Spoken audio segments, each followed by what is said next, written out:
mi legislador. Judá es el cetro, no sé si alguno de ustedes tiene eso, por eso es la traducción correcta, o la más aceptante. ¿Era el cetro? Mi rey, bueno. ¿Por qué? Porque Judá era el que iba a dirigir todo Israel, porque ya había sido dada la palabra que de la tribu de Judá iba a salir el rey, amén. Moab, vasija para lavarme. ¿Saben cuando hacemos los lavacros de pies? O cuando Jesús hizo los lavacros de pies, es lo más bajo. Entonces está diciendo, Moab va a ser para que Dios se lave los pies en él. O sea, lo más bajo va a ser Moab. Porque hay 3 enemigos de Israel. Diga 3 enemigos conmigo. 3 enemigos. Está Moab, está Amón, está Edom, y al oeste están los filisteos. Hay 4, perdón. Entonces están los filisteos al oeste, al noreste están los amonitas, luego los moabitas y luego los edomitas. Amén. Edom, ¿quién es el papá de Edom? A ver, Esaú. Muy bien, hermano. Ahora, sobre Edom echaré mi calzado. Literalmente es esto. Sobre Edom, amén. Entonces sobre Edom va a tirar su calzado y se va a regocijar. En otra traducción dice, voy a gritar de alegría cuando vea a los filisteos, porque ya los destruyó, amén. Y luego viene la última parte del Salmo, que es la confianza. Ahora que ya habló, del control de Dios, dice, ¿quién me llevará a la ciudad fortificada? O sea, llévenme a pelear contra Edom, allá donde están en Rabá, llévenme allá a la ciudad fortificada. ¿Quién me llevará a este Edom? ¿No serás tú, oh Dios, que nos habías desechado y no salías, oh Dios, con nuestro ejército? Danos socorro contra el enemigo, porque vana es la ayuda de los hombres. En Dios haremos proezas y Él hollará a nuestros enemigos. Amén. ¿Se imaginan ahora ya, después de este salmo, la victoria, y ahora van a sitiar Rabá? En 1 Samuel 11 vamos a encontrar eso. En 2 Samuel, 11. 2 Samuel 11:1. Y dice, aconteció al año siguiente, en el tiempo que salen los reyes a la guerra, que David envió a Joab y con él a sus siervos y a todo Israel, y destruyeron a los amonitas y sitiaron Rabá. Antes de continuar con eso, quiero que quede claro, en los tiempos que los reyes salen a la guerra, ¿cuál era? Primavera. ¿Por qué? El clima y la comida. Entonces, David le dice a Joab, andate ya a sitiar Rabá. No se han olvidado que en Rabá están aquellos que le habían faltado el respeto. Sitiarlo significa que la ciudad fortificada nadie entre ni nadie salga. Es lo que Estados Unidos le hizo a Irak antes de atacarlo. Lo sitió, lo rodeó y no permitió ni que nadie entrara ni nadie saliera de Irak. Y de esa forma, sin comercio, sin comida, sin medicina, sin nada, de a poquito se les iba a acabar la comida y todo lo demás. Pero en el sitio de una sola ciudad, imagínense que ahorita nos rodeara la policía y no pudiéramos salir de acá, nos cortaran la luz, el agua, el gas, todo. ¿Qué vamos a hacer? ¿Qué vamos a hacer? Amén. Entonces justamente lo que David dijo, ok, se van a encerrar en su ciudad, vamos a sitiarlo. Hay que sufran un rato. Y normalmente en los tiempos más adelante mandaban cuerpos de muertos por catapultas y los tiraban en medio de la ciudad para que se enfermaran. Bueno, cuerpos con sarampión. Entonces eso era lo que era sitiar una ciudad, sitiarla, rodearla, no dejar que nadie entrara, tirarle cosas, bajarle la moral, gritarle, lo que sea, pero sitiar, eso era sitiar. Entonces fue Joab, y David, ¿qué tenía que hacer? Ir con Joab. David siempre iba para adelante, amén. Pero David se quedó en Jerusalén. ¿Por qué deja ese versículo de esa forma el escritor? Porque está dándonos claro de que David está haciendo algo malo. ¿Alguien tiene otra traducción en ese pedacito, en ese parrafito? Ese parrafito que dice, pero David se quedó en Jerusalén. El 11:1, 2 Samuel. Pero David se quedó en Jerusalén. Sucedió al año siguiente, en el tiempo de la salida de La última parte. que David envió a Joab y a sus siervos y sitiaron a Rabá, pero David se quedó en Jerusalén. Solo soy bueno. Hay otra traducción que dice algo diferente, pero no recuerdo qué dice. Pero bueno, ahora voy a narrar esta historia, ya la sabemos todo. David está arriba, encima de la terraza, y de repente mira a Betsabé, que muchos creen que estaba bañando quizás la Betsabé, y la vio, y en el momento le hizo clic la cabeza y dijo, vayan y tráiganme. Se la trajeron, se acostó con ella. Dice la palabra que después ella le vino la menstruación, lo que nos da indicación de que no estaba embarazada cuando David llegó. Cuando David la tomó, no estaba embarazada porque le vino la menstruación. Y que le venga la menstruación después de haberse acostado con David no significa que no pueda quedar embarazada, significa que el óvulo que había llegado antes ya se había ido. Pero lo más seguro es que en el momento que David la tocó, había un óvulo nuevo que venía naciendo. porque la menstruación viene después de que el óvulo ha hecho ya, se ha pegado al endometrio y el endometrio viene y sale. Entonces sale ya un poco destruido, pero es por eso que sangra, por eso que salen tantas cosas. Pero cuando, perdón hermanos, que a veces se me va la cuestión, se olvida que no es clase de medicina. Pero bueno, la cuestión es de que ella tuvo que quedarse por un tiempo en la casa de David. ¿Qué hizo esto? En primera, le aseguró a toditos sus siervos, porque ella se tuvo que quedar ahí antes de regresar a su casa con la menstruación, de que ella estaba en la casa del rey. ¿Y quién era Urías? Déjenme decirle que Urías era uno de los valientes de David. Es lo peor, hermano. Era uno de los valientes de David, era un tipazo, no era de los meros, no era de los grandes, pero era uno de los 30, y ya ser uno de los 30 entre más o menos 2 millones de personas, ¿se imaginan? Uno de los 30, uno de los que había puesto a David, le había ayudado a hacer David rey. Y viene él y se acuesta con ella, y viene David y hace 2 intentos de encubrir su pecado. El primer intento viene y le dice: mira, anda a dormirte con tu esposa, le dice, anda a dormirte a tu casa, le dice, llámame a Joab para que me dé el reporte de las cosas, llámame a Urías Eteo. Viene Urías y dice: hola rey, ¿cómo está? Sí, contame cómo está la batalla. Bueno, estamos en la batalla, aquí que allá. Le dice: ok, anda a la casa, anda a dormirte, le dice. Y entonces viene y le dice, anda a lavarte los pies, le dice. ¿Qué significa?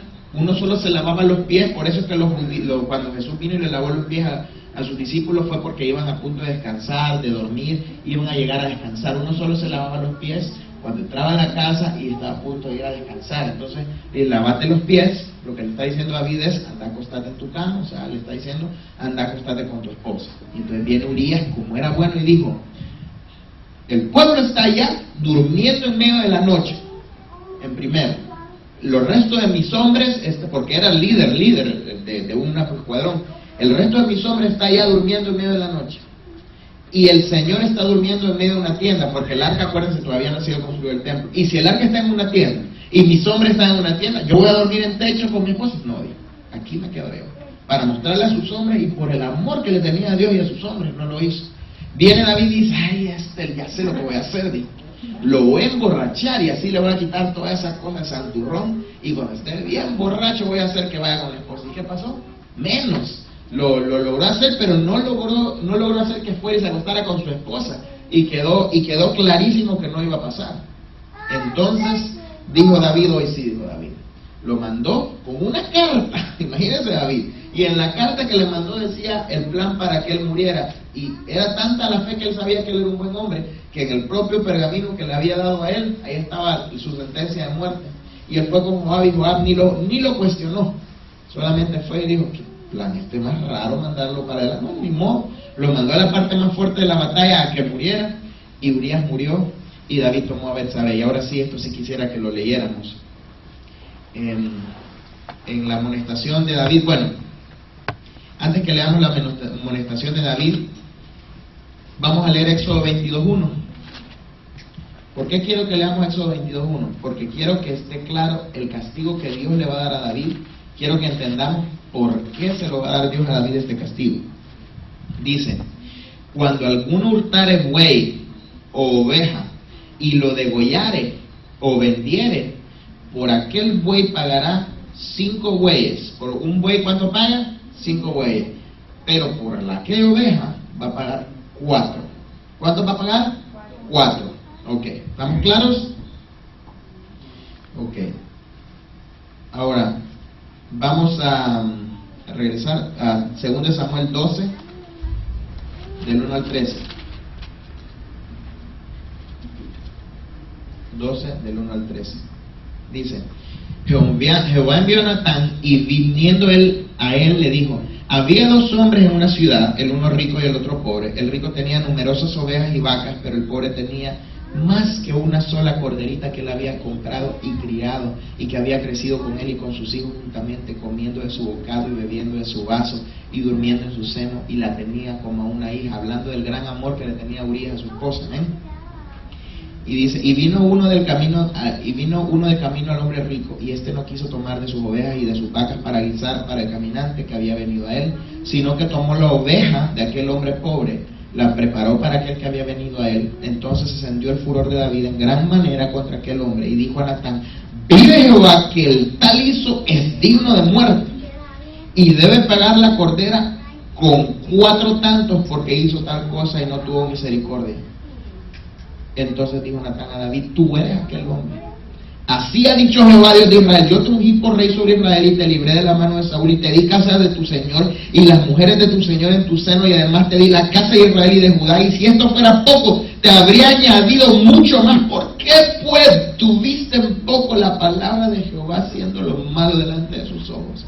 A Urías Heteo heriste espada y tomaste por mujer a su mujer y a él lo mataste con la espada de los hijos de Amón, por la cual ahora no se apartará jamás de tu casa la espada, por cuanto me menospreciaste y tomaste a la mujer de Urías Heteo para que fuese tu mujer. Así ha dicho Jehová, he aquí yo haré levantar el mal sobre ti, tu misma casa, y tomaré tus mujeres delante de tus ojos y la daré a tu prójimo, el cual yacerá con tus mujeres a la vista del sol, porque tú lo hiciste en secreto, mas yo haré esto delante de todo Israel y a pleno sol. ¿Se imaginan? Ahora, 4 ovejas tiene que pagar David por la una que él tomó. Primera oveja que va a pagar. Bueno, vamos a hablar ya después de las ovejas. Después que pague con la primera oveja, porque hoy sí lo vamos a leer, y las otras las vamos a leer después. Y el hecho de que, ¿se acuerdan? Va más adelante cuando miremos sobre Absalón, que va a ser la siguiente clase. Vamos a ver cómo Absalón toma a la mujer de David y frente a todo el mundo se entera que él se está acostando con todas las mujeres de David. Su propio hijo viene y se acuesta con todas sus esposas. Su propio hijo viene y hace cosas terribles, y por causa de la espada su hijo mata un montón de cosas y no se va nada la tristeza. Pero por esta actitud que David tiene ahorita está la diferencia entre él y Saúl. Está la diferencia entre nosotros y cualquiera que no sea el Señor, porque no importa el pecado, importa el corazón, importa la forma en que pedimos perdón. Cuando Saúl se le confrontó con su pecado, que dijo Saúl, le dijo a Samuel, honrame enfrente de todo, que me miren, me hacen sacrificio. Y le dice que enfrente de todos los ancianos no digas nada. Y ya fue y lo honró frente a todos los ancianos Samuel. Y desde entonces ya el Espíritu del Señor se apartó de Saúl completamente. ¿Se acuerdan? Y en cambio David tiene otra actitud. Y es por esta actitud que David tiene que Dios se mantiene con su promesa sobre él y le permite a Salomón nacer mucho después de todo esto. Bueno, Salomón nace, pero es a Salomón que le cae toda la promesa de lo bueno del Señor, y el resto de su casa que ya había nacido le cae un solo castigo terrible que lo vamos a ver en la siguiente clase. ¿Ven? Ahora dice, entonces dijo David a Natán, pequé contra Jehová, y Natán dijo a David, también Jehová ha remitido tu pecado, no morirás. ¿Por qué? Porque las 2 cosas que había hecho David, una acostarse con la mujer de su hermano y la segunda matarlo, las 2 eran dignas de muerte. Pero vino él y remitió, él lo redimió de su pecado y no lo mató. Y Natán se volvió a su casa, y Jehová hirió al niño de la mujer de Urías había dado a David, y enfermó gravemente. Entonces aquí vemos otra parte de la historia en la que David se arrepiente y ora. En el 13, el 17 dice, se levantó, entonces David rogó a Dios por el niño, y vino David y entró y pasó toda la noche acostado en tierra. El problema fue que Betsabé quedó embarazada. Vino Dios y hirió al niño, lo enfermó, y David se puso a ayunar y a pedir perdón. Vino el niño y se murió. Inmediatamente que el niño se murió, vino David, cuando no le querían ni decir, pero viéndolos hablar a ellos, dijo, no, ya se murió el niño. Se quitó toda la ropa de silicio, ¿cómo se llama? Se vistió bien, se ungió, se perfumó, se vistió bien, y le dijo, el niño vivía y vos estabas mal en ayuno y orando, y ahora el niño muere y vos estás bien. Dice, y esto me encanta, hermano, porque en medio de esto Dios nos da una luz de lo por venir, nos da una luz de lo por venir, y es por eso que Jesús le dice, deja que los muertos entierren a sus muertos. El que ya se fue ya acabó. Una vez el hombre nace para luego ser juzgado. Amén. Entonces viene David y dice el 18:23, el 23, perdón, más ahora, y él respondió, el 22, perdón, viviendo el niño aún, yo ayunaba y oraba diciendo, ¿quién sabe si Dios tendrá compasión de mí y dirá el niño? Mas ahora que ha muerto, ¿para qué de ayunar? ¿Podré yo hacerlo volver? Yo voy a él, mas él no volverá a mí. Amén. ¿Qué está diciendo eso? A ver si alguien entiende, alguien sabe, alguien tiene los oídos abiertos y alguien sabe lo que está diciendo. Mateo 19:14 dice, dejad a los niños venir a mí y no le impidáis, porque de los tales es el reino de los cielos. ¿Qué quiere decir? Que el niño iba para el cielo. Amén. Y también tenemos Marcos 10:13 que dice lo mismo. Dejad a los niños, de cierto os digo que el que no recibe el reino de Dios como un niño no entrará en él. Entonces lo que él está diciendo